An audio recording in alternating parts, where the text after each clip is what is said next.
Good to see you. We are family, you know, and Frank goes way back. Darren and I were talking about that as he just mentioned, but we have a lot of other connections, and I think if we had time to sit down and talk, we'd find out that we're more family than you know. Vicky's dad, Don Beecher, and her mom, Eileen, used to pastor San Jose First Church, now The Point. And as we were talking to Al here, we just discovered a minute ago that Vicky's dad actually married Al and his wife Shirley 1,000 years ago, whatever that was. So we are among family and friends here today, and I have a warm heart for your dad. We've had many conversations around pastors' retreat tables. As an older pastor, he encouraged me many, many times. He was a man that I was impressed about the fact that he listened to you. He left you with not just the impression, but the knowledge that he heard what you said, and he cared about your context and about your life. They were probing questions, and wonderful to connect with you, Darren. I think we probably met in the late 80s because we spoke in the Victorville Church when your dad was down there. But anyway, so good to be with you. Vicki and I just would like to just ask you a question. Imagine you're suspended above the big blue marble we live on. We're looking back at it. And we ask ourselves the question, what would you see if you looked for the Church of the Nazarene around the globe? Oh, we could tell you that you would see an amazing network of friendships and relationships, just like we were talking about. Connections. A matrix of people who are gathering around Jesus, as you so beautifully led us in worship. Jesus, who said, when this good news has been preached to every people group as a witness, then the end shall come. And so you and I, we are engaged in a missional work that Jesus set us upon many years ago. You, an individual member of a church, this church in Cameron Park, are one of about 2.6 million members around the world in over 164 countries. This morning, speaking that good news in 193 languages. And we're kind of on the end of the rotation of this earth, so we have already been partnering with people around the world this morning in proclaiming the good news to many people around the world. And a church that has been so effective that we've doubled twice in the last 30 years. You are connected to this local church, and there are about 31,000 local churches like this one. The member connected to a local church, and the local church is connected to a district, about 500 districts in the world. And those districts are connected in world mission areas. For some reason, this is jumping way ahead of where I was supposed to be. Those districts are connected to 35 fields in world mission areas. So we're kind of organized and structured as a family. They have aunts and uncles and moms and dads and all that kind of, it's like a family structure.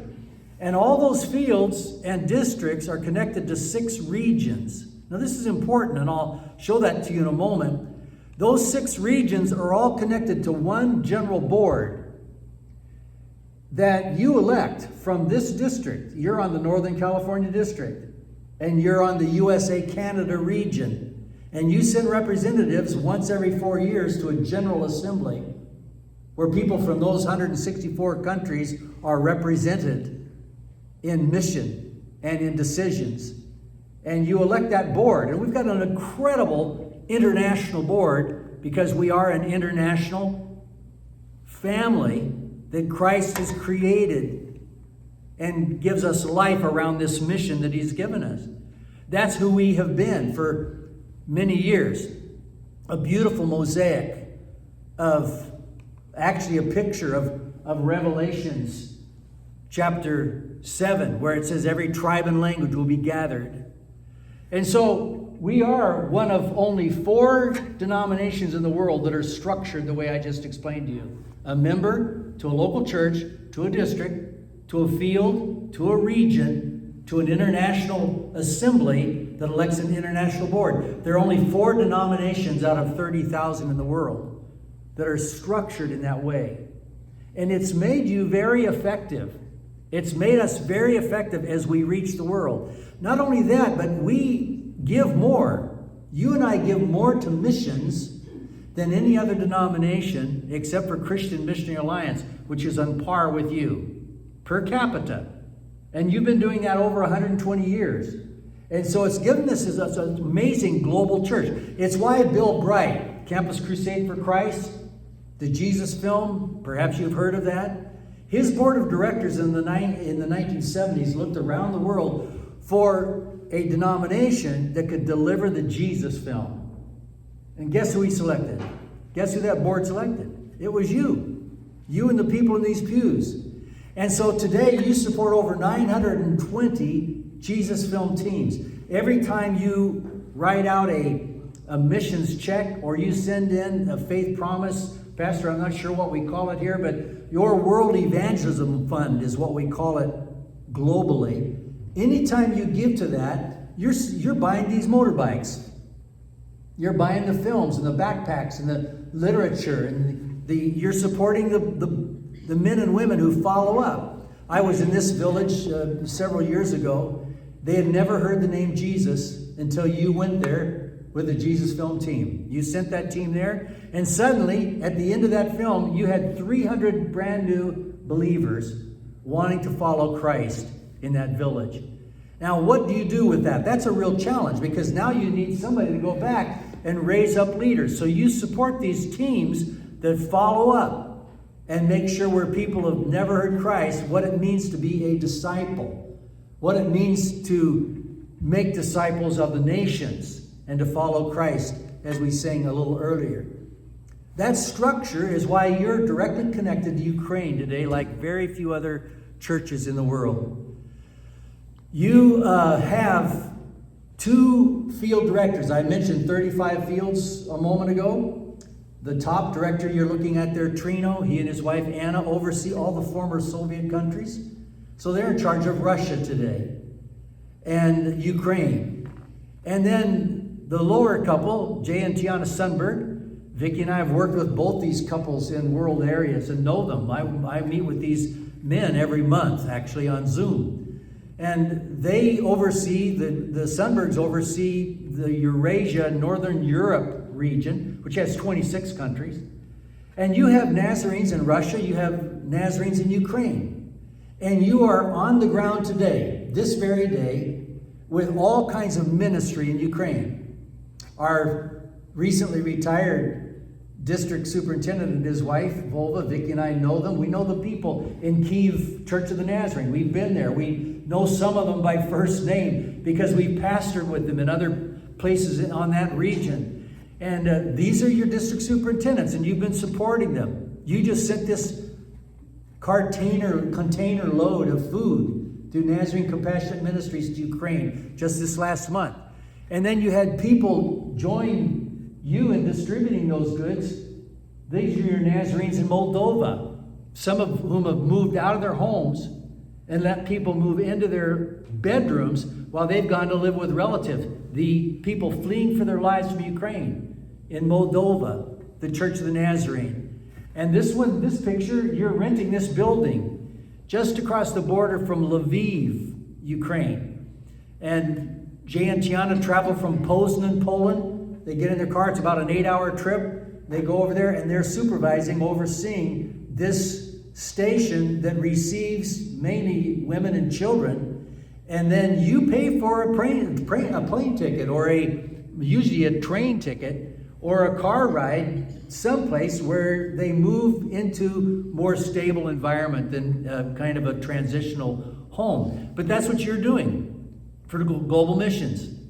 I spoke in this church in Bucharest not too long ago. You'll see on the left side, there's what the church normally looked like.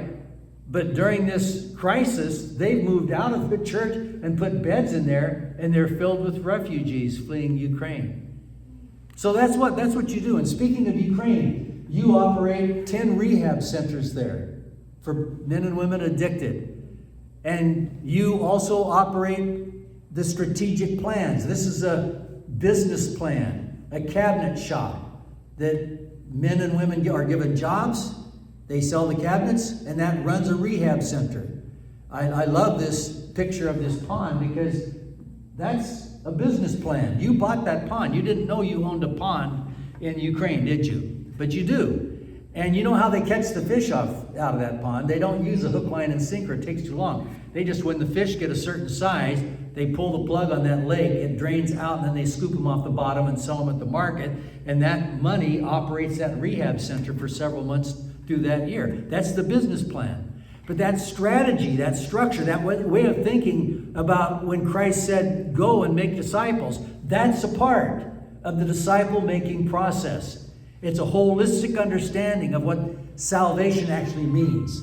It doesn't mean just getting saved and going to heaven. It means joy and fulfillment today. It means heaven on earth. So that kind of thing is what you've been doing for over 120 years as Nazarenes. Vicki and I were in this church many years ago as teenagers. That's what the church was doing. I don't know if any of you were back there in the 60s and 70s when we grew up on this district. But you have been faithful all these years in partnering with churches around the world. Just last year, there's a picture of a group of global missionaries that you sent out. Every February, you send a new group of lifetime missionaries. You also send a second kind. This is a picture from this year. There are sponsored missionaries and there are global missionaries. Sponsored missionaries are people like you who might not be called to serve with your life on a field somewhere else, but you have a gift, an ability, like your beautiful leadership of worship this morning, that we need someplace in the world, and we need it for like 6 months, or 5 weeks, or 3 years. And you volunteer. You go as a volunteer missionary. You're supported by that structure. That structure is what allows us to immediately connect with Ukraine or the United Kingdom or any place in the world and say, we've got a person who's a mechanic. And they're going to help you with your vehicles here in Papua New Guinea for the next 6 months, because we know you need to repair all those vehicles you have in that hospital area. And so we place you as an IT person or a teacher or whatever your skill or gift is. And so we have hundreds of volunteer missionaries that are there because you support the World Evangelism Fund or Faith Promise or Missions Giving. You may not be a missionary like me and Vicki, who are life-called missionaries, but you are missional. One of the 3 core values of the Church of the Nazarene, we are missional. Jesus said, go and make disciples. That's mission. And we do missions together. And so you've been doing missions all these years right here in San Jose, as well as sending missionaries and partnering and going on work and witness teams around the world. And global missionaries are joined by sponsored missionaries, and we do the work together around the world. So you sent us to Eurasia. We spent many years on that region, 94 countries. The Church of the Nazarene is in mission there or attempting to be in mission. And then we moved to this part of the world. We went there actually the first time in 1987. We had a 3-month-old, 5-month-old, 8-year-old, and a 12-year-old. And we lived in that part of the world. And we lived in Brisbane. I'll just use my pointer on this right screen, on left screen on your side. And here's some Nazarenes hanging around down there. You probably recognize some of them, your friends. And the Aussies are great people, you know. We fell in love. They became our second family. We lived in Australia for a total of 15 years on 2 different occasions. But the Australians are beautiful people, and Australia's a beautiful place. This is Albert, Vicki's favorite bird, whom she fed just about every day that we were home. He likes to eat meat and mice and snakes and stuff like that. And by the way, I noticed in your worship flyer that it says something about alabaster. Did you know that you have paid for every house that Vicki and I as missionaries and all our other missionaries live in over the years? Did you know you paid for those houses? By the way, this is not one of them, okay? This is a house down the street down the hill from where we, actually up the hill from where we live. And this is not one either. This is a house that needs repair in the outback of Australia. But your alabaster funds, you're going to take an offering. And you sometimes use those little boxes. I was in a church last Sunday where they brought all those boxes and they put them, and you're not going to pay for a house with your boxes from this church. But if you add that to 31,000 churches and about 3 million people worshiping today as Nazarenes around the world, suddenly you're able to build houses and clinics and schools and hospitals and parsonages and any district center or child development centers or halfway houses. You're able to do that consistently because that's what you've been doing for 120 years. That little alabaster box packs a powerful punch in global missions. 3 years ago, Vicki and I were getting ready to retire. Our phone rang, and it was the global director. And Vern said to us, John and Vicki, would you consider extending your service in world mission for another few years? And they invited us then to take the responsibility of training and lifelong learning projects for those field directors. I mentioned we had 35 fields. Each one of them has a director. So there's one director, for instance, over India, Sunil Dange and his wife Sarah, friends of mine and Vicki's. And then there's 26 countries in Northern Europe for that field. That's Jay and Tiana that I just mentioned. So our job is to orient the new ones and to train and to continue lifelong learning. So every month we meet together. Now this is September of 2019, our first global meeting as we led that project. But then something strange happened in March of 2020. Nobody could fly any place in the world. In fact, in some places, we still can't get students into our schools. We've got a school in Manila that has students, hundreds of cultures, but none of them come to the campus now because the government won't give visas because COVID, as we just shared earlier in our prayer time, is impacting the globe, particularly where they don't have access to medicines. And so we've been doing this little thing called Zoom. And for every last Tuesday of the month, we've been meeting, or the second Tuesday, and we're going to once a month now. But God has connected us as partners, and we are, you remember I mentioned that network, those relationships. Well, these brothers and sisters know each other by name, and they know their world areas, and we're connected as a family together. And I just encourage you to pray for the global church. It's under a lot of stress right now. And the pandemic, and then there's also an economic kind of crisis that has flowed out of that has created a lot of challenges. One of our district superintendents just recently reported, last year I believe it was, 7 pastors on his district in the last 12 months died of COVID. And 126 lay people died of COVID on his district in 1 year. And so we want to be praying that God will help us continue to be faithful as we work around the world together. He has sent us, and we're doing this together. I want to just talk with you a little bit about Cambodia for a minute, because it illustrates during COVID what is happening with one country in the Church of the Nazarene. During the last 12 months in 2020, you actually served over 700 families and started 25 new ministries in Cambodia. Those 61 churches, your partner churches, gave 25% of their income, their annual income, back to global missions because they believe so much in what you have done for them. They want to participate in the global mission of the church. And you also saw 291 new Christians come into Cambodia during that 12-month period, during COVID. And you didn't know it, but you've been buying bicycles for $30 and selling them back for $15 so kids could go to school. Because otherwise they can't get to a classroom. They're too far. So they have to ride an hour or even longer to get to their schools. When I was with them not too long back, this woman in the orange jumpsuit stood up. We were all sharing our faith journeys. That room was full of pastors from Cambodia. And we were doing just an encouragement time with them. She stood up and she said, when I was a little girl, the Khmer Rouge came into my village. And you've read about the killing fields. And she said, I watched my village shot. They were all gone. I hid in the bushes. Well, today the good news is she shared how God has redeemed her life.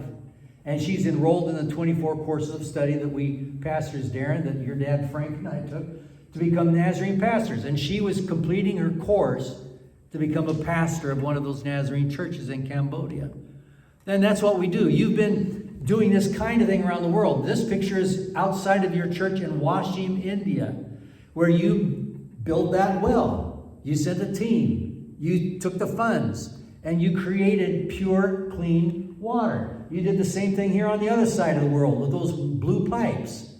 Those blue pipes take pure water to every village family member. I mean, they had over half of their children dying before they were 5 because of the impure water. And I'm supposed to be a missionary with good news. Well, what would good news sound like if you were a mom and you had some children? Well, it'd be clean water, would be good news. If the kingdom is like holistic and salvation applies to your mind and spirit and your body, clean water has something to do with that. And so that's what you do. You just deliver pure water around the world. You create play spaces for children with your missions giving. You teach hygienic classes. And then you work with governments who bring garbage cans in to communities that have been totally overlooked. This is what Nazarene missionaries and Nazarene lay people on the ground in these countries do to create the kingdom of God has come to earth in different forms. That's what it looks like. And so we bring light. Just this last March, this is a picture from what you did in Guinea-Bissau. And you're doing that around the world. You operate children's centers. We call them child development centers all over the place. This is in Pune, India.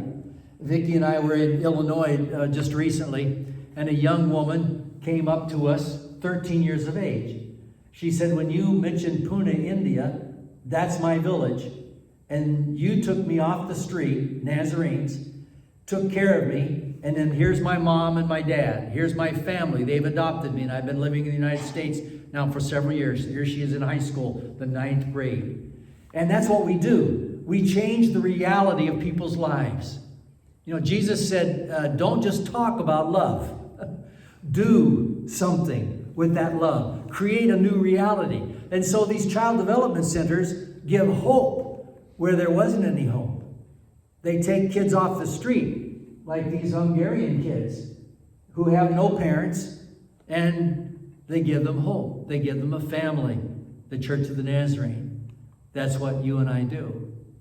Going back to Ukraine for a moment, this yellow house didn't exist there 15 years ago. Sean, in the black shirt there, saw these children living in conduits under roads with no adult supervision, no care from the government, just abandoned kids. 12-year-olds taking care of 5-year-olds. And he said, this isn't right. So he came back to Tucson, Arizona. He wasn't even a follower of Christ at the time. He went to his dad's Nazarene church and he started raising money. And he went back and he built this House of James. Why did he call it House of James? Because James says pure religion, genuine religion, does what? It cares for the orphans and the widows. And so that's what the kingdom looks like in Ukraine, partially. These kids, he's built 2 more of these homes. Vicki and I have been in them and seen them and been with him there. And you also run this Shechem's Children's Home. You have several of these. You just opened up 2 more transitional homes on the Eurasia region this last month through your missions giving that address the issues of human trafficking. This home zeroes in on children. And you can read what that's all about. You actually employ a full-time person in our headquarters in Lenexa that oversees the human trafficking issues for the Church of the Nazarene. We partner with all kinds of organizations. And you're making an impact on human trafficking by your missions giving through World Evangelism Fund. This school, you equipped, out of 75 graduates, I spoke at their commencement, there were 32 of them that had degrees that addressed the issues, the challenges of human trafficking. So you are sending out in this graduate class from Cebu, Philippines, 32 students who are going to engage human suffering, and they're going to change the lives of people.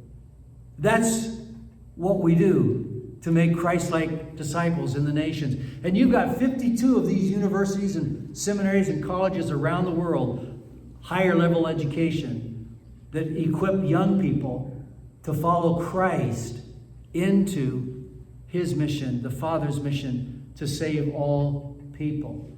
This young man in the blue shirt on the right here, that's the main street of his town, the little place called Rowenas. Those are 3 of your field directors on the left. And the 4 of us were visiting this village to kind of learn what the church had done through different partnerships with people like your church. And I asked about this young man.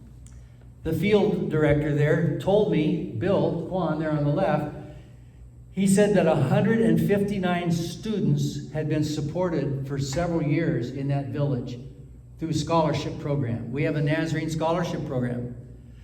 Those 159 students would have received no education without somebody sending a check for $20 to $30 a month. And so I asked this young man, what are you training to be? He said, I'm in the final stages of training to be a medical doctor. I said, where are you going to work? He said, well, this is my village. There are several thousand people that live in this ravine. And he said, I'm going to come back and I'm going to be their doctor. In fact, he said, I've already started my practice here, just helping people.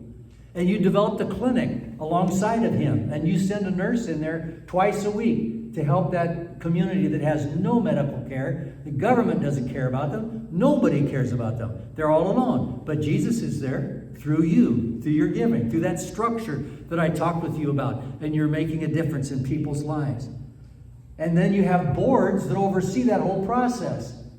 Because, ministry can get messy. And particularly when money's involved. Because money, remember, Jesus called it an arm of evil if you don't use it the right way. All Nazarene missionaries and projects are audited every single year. That's standard practice, and our books are open. We are a part of the association here in the United States and globally that says we are not going to have closed books. We're going to have open books. So you can know, you can see the reports. And these boards are audited. This one here is in a creative access area. Notice we're not showing their faces because they work in places that are dangerous and where we don't even count what's going on there because we're not supposed to be there. So we don't tell you about it except that you're in more than 164 countries. We just can't talk about them. Or we have to take you out and shoot you, I guess they say. Then here's another board, Papua New Guinea. These 3 boards are asking us to help them start a university. So I've had the privilege of going there several times and working with them. And now that work is turned over to other Nazarene missionaries and leaders. But that's what we do. We work strategically to complete the mission that Jesus said, when this gospel has been presented worldwide, then the end shall come.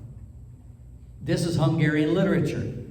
If you took time to type in 4 letters, W for Wesleyan, holiness that you talked about earlier, H, D, digital, L for library. If you type that into your search engine right now, WHDL, you will see what you own, what your mission money has been organizing and purchasing. It costs a lot of money. But now the 24 courses of study that we paid $100 for a book or $60 for a book to study theology class, you can get for free if you have the internet. And we have thousands of students studying around the world. How you doing, friend? Thousands of students studying around the world through the internet, free. And they can graduate with a degree in ministerial education to become pastors in the Church of the Nazarene. This is in Hungary, where your children's literature there, translated in Hungarian. I mentioned 193 languages. Hungarian's not an easy language to learn. Vicki and I lived there for several years. And the Roman Catholics buy our literature there. Almost every denomination in Hungary buys your Wesleyan Holiness literature because you've made it accessible to them. And it's the best stuff they can get a hold of. And you deliver books. We were talking about, digital books, but we deliver hardbound books. Vicki and I were this is an island country actually. The government said you cannot have accredited education for your pastors unless you have a library of 5,000 books. Well, where is an island going to get 5,000 theology books? They don't publish them. They don't have them. Well, remember that network we talked about. Vicki and I get on the phone. We call one of our universities and we say, hey, we need 5,000 books. They said, no problem. We'll get you the best theology books we've got. We've got extras of everything. That's 4,500 books that they shipped to that island. And then 3 of you got on a plane and you flew down there and you spent about a month cataloging all those books. And then the government came in, they saw that, and along with several other things they gave us to do, they gave us accredited education. So now those students, about 50 students that access that library right now, can go on and get a master's degree or a PhD degree, and they can teach their own people. Instead of somebody like Vicki or me coming in and teaching, they can have their own people teaching theology. And then you support all the faculties. Think of all the structure that is required to support the missional work that we're doing. These are your faculties. This again is in Papua New Guinea. This is in Myanmar, one of the classrooms we have there. This is a group of students, you'll never guess where that's at. These are Burmese graduates of the 24 courses of study, and you know where they're at? Indianapolis, Indiana. And that school in Yangon, Burma or Myanmar, they have extension centers around the world. And Vicki and I have been to several of them. And here's the graduates right here in Indianapolis. The principal of the school right there is from the Philippines, Mark Eugenio. Wonderful man. His wife and Jasmine operate the Nazarene school now that's located in Bangkok, Thailand. Serves 5 countries. And Myanmar is one of them. So he flew to the United States to oversee the graduation of this group of Burmese people who now live in the United States and want to be pastors in the United States. Isn't that a beautiful thing? Missions has come home to the United States. For many years, the Western countries went. Now they're coming back to us. And you're a part of an organization that makes sure that it works here as well. And that's what you do. You just support missionaries and the structure that we were talking about through your World Evangelism Fund so people can hear and be trained to share the good news. You're looking at a picture in the Chicken Neck area of India. This man was a witch doctor. This is the first class he's ever had in theology. His son had been dying for 2 years, 14-year-old son. And he had done everything he could to heal his son. Couldn't get his bones and incantations to work. So he said, the day I thought my son was going to die, I finally gave up and I called some Christians to come. Some Nazarenes went there. And you know what James says about the laying on of hands. And they laid their hands on that 14-year-old son of this witch doctor. And you know what happened. Within 2 weeks, that boy was totally healed. And now here he is enrolled in his first class to become a Nazarene pastor, witch doctor pastor in the Nepalese area of India, up on along the border. Imagine this dad who's never made more than $1 or $2 a day in his life. You paid for his son to go to one of our schools in Asia, and he comes back home after 3 years with a theology degree to be the pastor in that community, in that village. Imagine the pride of that dad. My dad was a farmer for many years. And when I was converted, I was flunking out of high school over here in Concord, not far from you. And I became a follower of Christ. And I said, my pastor said, you've got to go to university and get a degree. You've got to take those 24 courses of studying. And I was flunking out of school. How are you going to do that? Well, long story short, here I am 1,000 years later standing before you. The Lord was faithful. My dad, who initially said, John, are you sure you got this right? Got behind me and helped me. And he was proud when I walked across with Vicki and we graduated from Point Loma Nazarene University.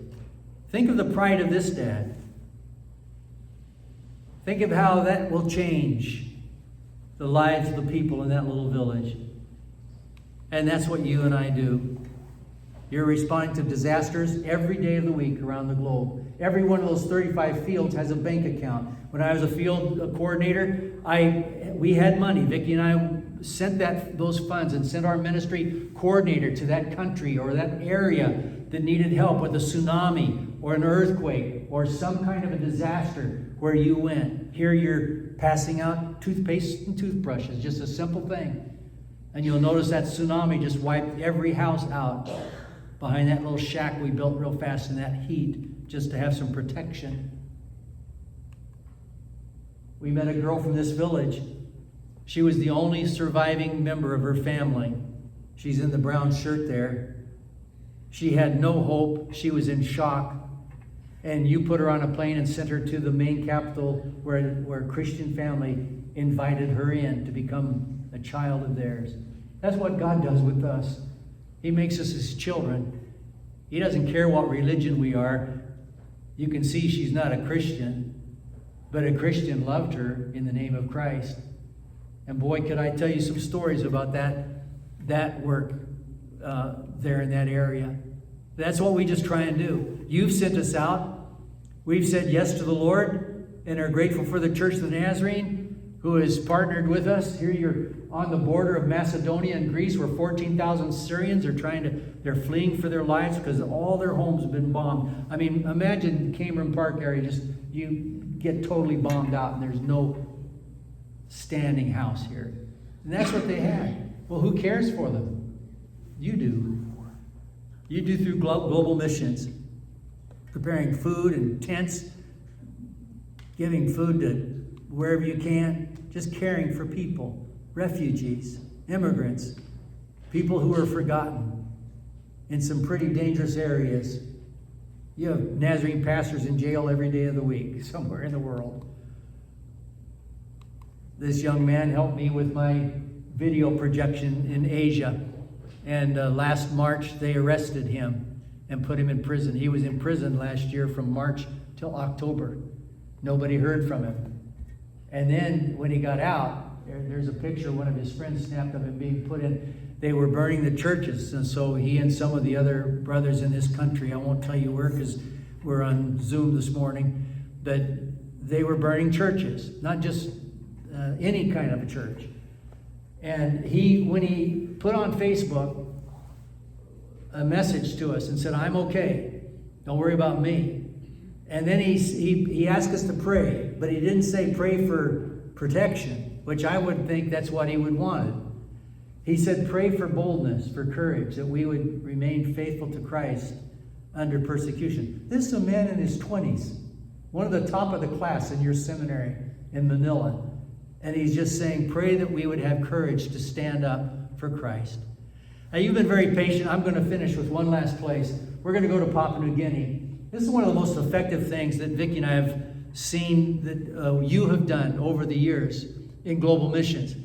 If you go back 50 or 60 years ago and you fly into the Jimi Valley, you see nothing but green jungles. And you put a single woman from Scotland on a boat and shipped her across the oceans, and you put a couple on a plane or a boat from the United States and they went across. You put some people on a boat from Australia and they went across. And together we went into the Jimi Valley and they preached the gospel. For 7 years, no converts. And then suddenly a chief gets converted. And today, you fast forward, there are tens of thousands of Nazarene Papua New Guineans that are your brothers and sisters. In their last women's retreat, they had over 3,000 women just last year in a retreat for women. You fly into that valley, and all these white-topped buildings you own.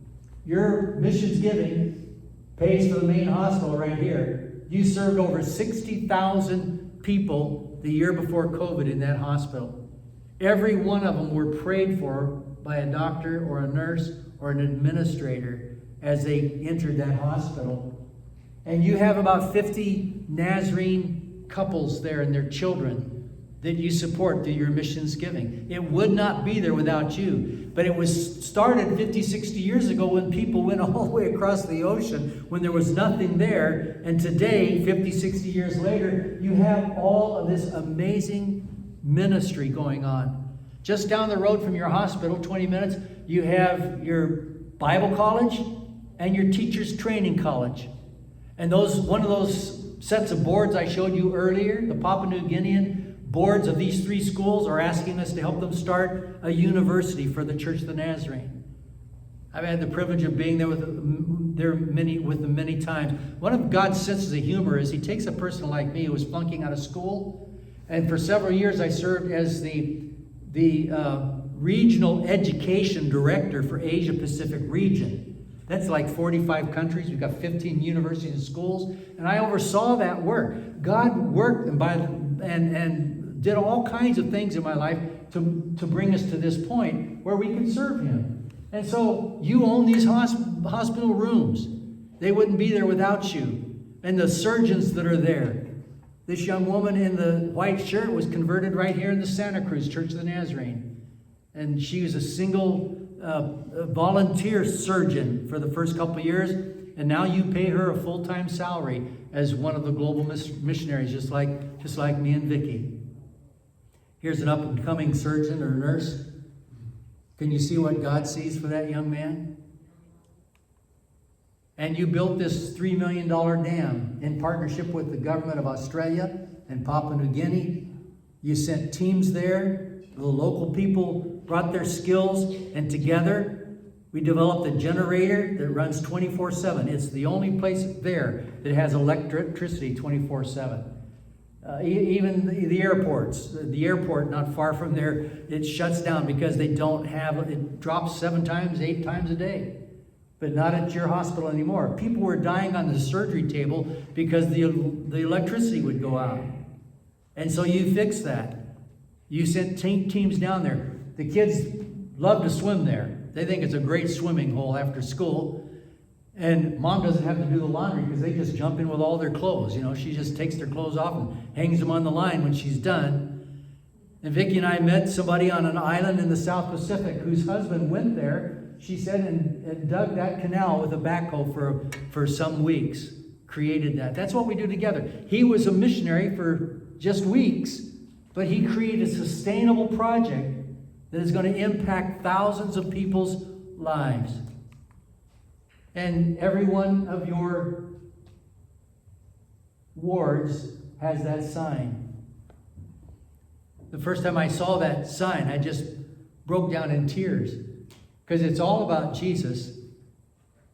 As we sang earlier, it's about His work in our lives. Your wards are full there. And it's the only place in the world that I know of where a nurse has to take 12 units of evangelism and church planting to be a nurse. If you're going to be a nurse, you're going to have a holistic degree. And so these nurses go out and they plant churches all over Papua New Guinea. Here's one planted some time back. This is the most recent one. This picture was just sent to me not too long back. I spoke at their commencement service not too long ago, and there were about 1,000 people there. And as I was leaving the airport, this young lady, Lydia, stopped me. And I said, "Hi, Lydia." I knew her name because she sat on the platform with me the day before. She was the magna cum laude graduate of the class of nurses.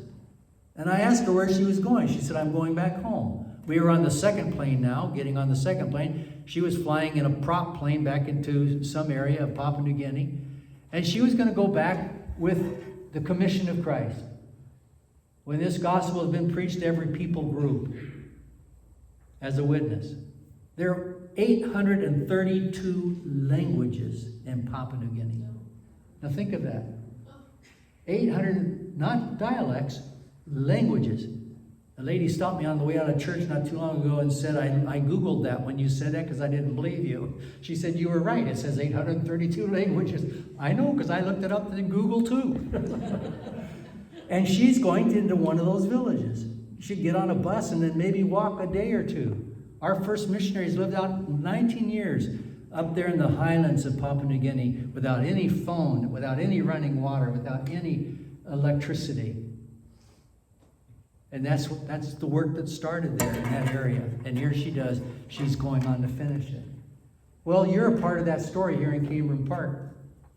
You're a part of the book of Acts. I know that you're engaged in mission, or you wouldn't be here. I know you're loving your neighbors. There are people whose lives you're touching. Maybe it's your grandchild. Maybe it's your son or daughter. Maybe it's your neighbor who doesn't know Christ, or a co-worker. But I know you're engaged in mission. So we do this together. We do missions together. And you are missional because you're a part of the Church Nazarene. We are sent. Just as the Father sent him, Jesus, he sends us. And so he says this, you're not going alone. You've got the power. The love of God inside your life, inside your heart, inside your hands and your eyes. The love of God is there. So go and make disciples. Say it with me. Would you just say it? And after Samaria, put Cameron Park right in there. Let's just do that. You will receive power when the Holy Spirit comes upon you, and you will be my witnesses in Jerusalem, Judea, Samaria, Cameron Park, to the uttermost parts of the earth. Jesus sent us. So what's your mission? I don't know. You've got one. The pastor's not the only missional person in this church. You've got as many people as there are here today. And he has sent us. Theo is 95 years old. She lives in Perth, Australia. 95. Last time I saw her a couple of years ago, she said, Pastor John, they've taken my driver's license away. She wasn't happy. She said, that was my ministry. You know how I would load the boot of my car with toys and food, clothing for the kids in the outback, and I would drive out there and spend the day with the moms and encourage and pray with them and teach them about Jesus along with our Nazarene missionaries. She said, then I thought my ministry was over, but then I discovered this little thing called Uber. She said, every one of my Uber drivers is an Arabic-speaking man. And when he comes to my house, he helps me load the Frisbees, the soccer balls, the toys, the food in the trunk, and then we drive for an hour and a half out to the outback, and all that way I talk with him about his life. And when I get in the car, I ask him, what's your name? My name's Theo. And he always tells me, are you married? She writes down the name. Do you have children? She writes down their names. She spends the whole hour talking to them about Muhammad and about Jesus on the way out there. And then he gets out of the car and helps her unload, and he watches what she's doing, and pretty soon she has an Uber driver helping kick the ball with the kids and talk with the children, throwing the Frisbee and just playing with the kids, and then all the way back home. And before she gets out of the car, she says, every time I say, can I pray with you? And not one of them have ever said no. And she gets her little notepad and she prays for him and his family by name. She's 95. This guy's 11. He lives in a place called, it's another country actually, Idaho. His name's Jeremy. He's 11 years old. He heard some stories like this, and he said to his mom, we got to do something. They went to Costco and they bought some hot dogs and Coke, and they went alongside a soccer field. He raised profit $248, and he sent it to Sao Paulo, to the missions there. He wanted to make a difference. So I don't know what God wants you to do, but I know he's got a mission for you inside these doors and outside these doors, and he sends us. And so Vicki and I just want to say thank you for sending us. You've been faithful. You've paid our salary. You've paid a part of our medical. You've paid a part of our retirement. You've paid parts of all that. These offerings, you're going to take an offering now. They go towards all kinds of ministry expense. We're still supporting ministry projects, scholarships, and those kinds of things as we're called upon. And so your offering is going to go to take care of that. Thank you so much. And during COVID, we've been doing this kind of a thing. There's a card in the back, a prayer card. Hope you'll take one of those, put it on your refrigerator or your dartboard or wherever you look a lot of times. And on the back is that little QR code. Thank you, Pastor Darren. It's been a joy to be with you and to connect with you, man, and to hear your story a little bit. God bless you guys.